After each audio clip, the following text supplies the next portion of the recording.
Ariel membantah bahwa dirinya merusak kamera wartawan ketika berada di Mabes Polri Pekanbaru ini, ketika hari Jumat, ketika hendak pulang, terus wartawan memberondong dengan pertanyaan, termasuk juga juru kamera ya. Ya, Ariel juga menyatakan ia tidak bermusuhan dengan wartawan dan bahwa saat itu suasana memang tidak menguntungkan dan dirinya tidak bermaksud menyerang wartawan. Dan Anda bisa menyaksikan kembali selengkapnya pengakuan Luna Maya dan Ariel dalam program Jakarta Diaries Club pukul 7:30 malam besok. Sebenarnya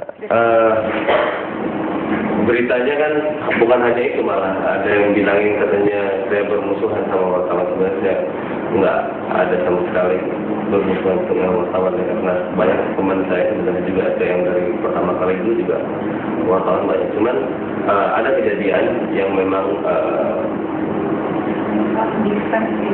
yang sebenarnya adalah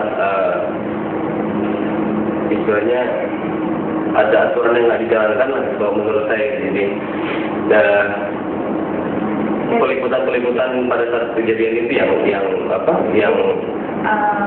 lebih kepada kita kan narasumber ya, narasumber kan mempunyai hak untuk berbicara pada saat kejadian yang kemarin itu kita keluar dari Mabes, kita sudah ditemani dengan lawyer yang akan berbicara pada media, karena kan kebetulan Ariel sakit waktu itu, yang menyatakan dia sakit demam sampai 39 itu bukan dia, bukan kita, tapi memang dokter dari Mabes sendiri menyatakan dia sakit dan dia harus pulang. Itu dalam artian makanannya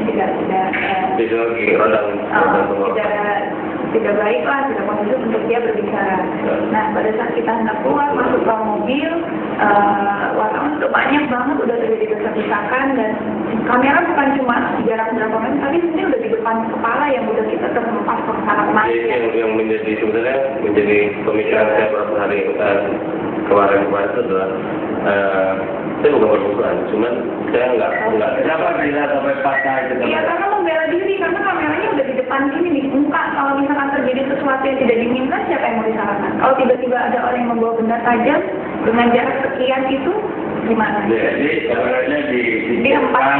Ya sebenarnya gini, jadi kan banyaknya terjadi yang orang nggak tahu di sana gitu. Bagaimana cara kerjanya pada saat itu? Karena saya nggak yakin itu semua wartawan resmi. Ada kontributor yang cuma bisa pegang kamera doang gitu.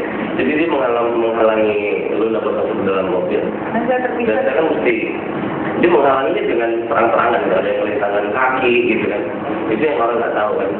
Dan saya tahu tuh ini biar masuk dulu.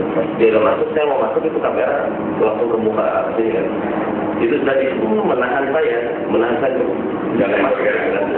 Jadi walaupun nggak kelihatan secara ini, tapi akhirnya saya mesti ini di cuman ya, nah gitu. Jadi akhirnya kalau melepis kamera itu dong, kalau nggak itu sangat-sangat menghalangi.